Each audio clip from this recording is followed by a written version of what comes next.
The family celebration was supposed to be simple, a backyard gathering. Fairy lights strung between trees, plastic chairs arranged in uneven circles, the smell of grilled kebabs and biryani drifting through the evening air. It was my parents' wedding anniversary, 35 years, and everyone was there. Everyone except the version of me they thought they knew. I arrived early, like I always did. Not because I was eager, but because arriving late always invited commentary.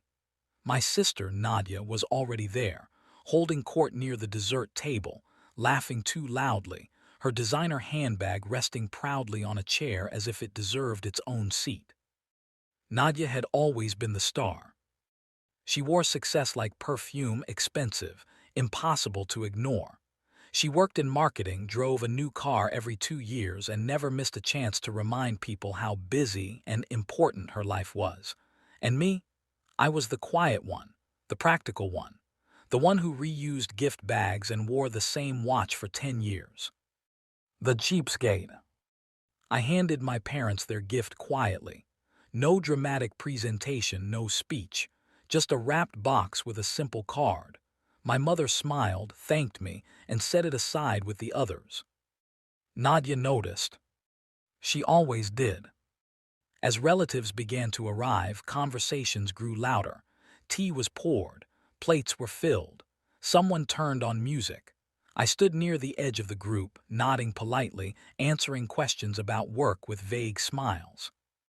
Then it happened. We were all gathered near the center when someone asked, "So, what gifts did the kids give?" Before my mother could answer, Nadia laughed. "Oh, you know what I gave," she said, tossing her hair. "A weekend getaway, 5-star resort. They deserve it." Applause followed, compliments, someone whistled. Then Nadia turned toward me, smirking. "And you," she said loudly. "What did you give? Let me guess, another budget surprise. You really are such a cheapskate." The word landed like a slap. The laughter that followed was awkward at first, then louder as Nadia leaned into it. "Honestly," she continued, waving her hand, "you earn well but act like money's going extinct. You still drive that old car, don't you? I swear, if saving money were an Olympic sport, you'd have gold."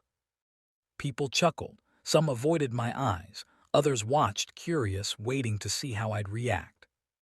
I felt the familiar heat rise in my chest, the same feeling I'd known my whole life.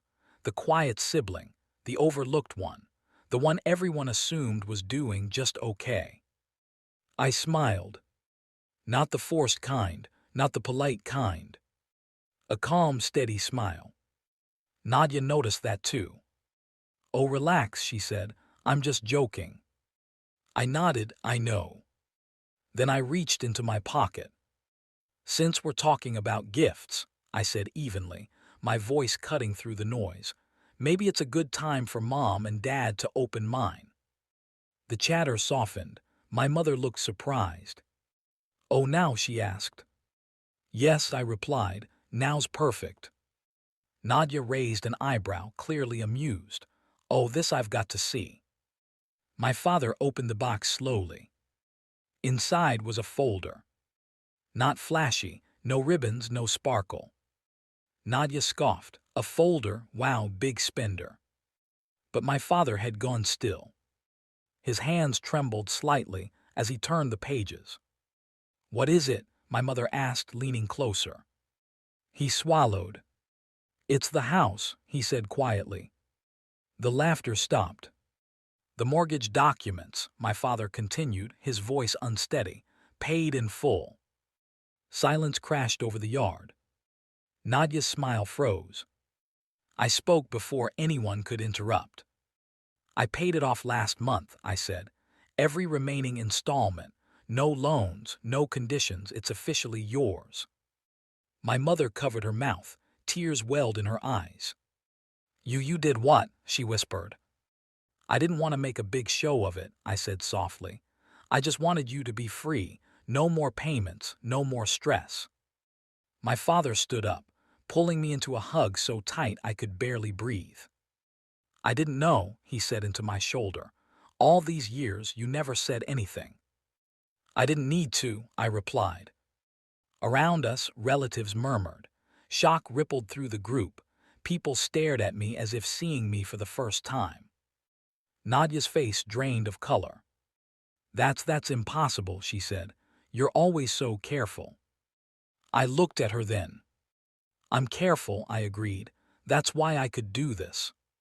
She opened her mouth, then closed it again. Someone spoke up. Wait, you paid off the entire house, on your own. Yes, I said. Another voice. How long did that take? Years, I answered. Saving, planning, saying no to things I didn't need. I didn't look at Nadia when I added, and keeping my goals private. My mother began crying openly now. My father wiped his eyes. This is the greatest gift we've ever received, he said. Nadia shifted uncomfortably. Well, she said quickly, forcing a laugh, I mean that's great, really great, I just didn't know. I nodded, that's okay. She glanced at her expensive bag, her phone, her shoes, things that had once felt like proof of success. For the first time, none of it seemed to matter. The rest of the evening felt different. Relatives approached me quietly, asking questions, not about my job title or salary, but about how, about discipline, about planning, about values. Nadia stayed mostly silent. Later, as the party wound down, she pulled me aside. I didn't mean to embarrass you, she said, not quite meeting my eyes. I was just joking. I know, I replied. There was a long pause. I guess, she said slowly, I always thought you were ambitious. I smiled gently. I am just not loudly. She nodded, swallowing hard. That night, as I helped my parents clean up, my mother held my hand. You've always carried so much quietly, she said. I wish we'd noticed sooner. I squeezed her hand. You didn't need to. As I drove home in my old car, windows down, the cool night air filling the silence, I felt lighter than I had in years. I didn't need applause. I didn't need validation. And I certainly didn't need to prove anything. Because sometimes, the people who look like they have the least are simply saving for something that truly matters.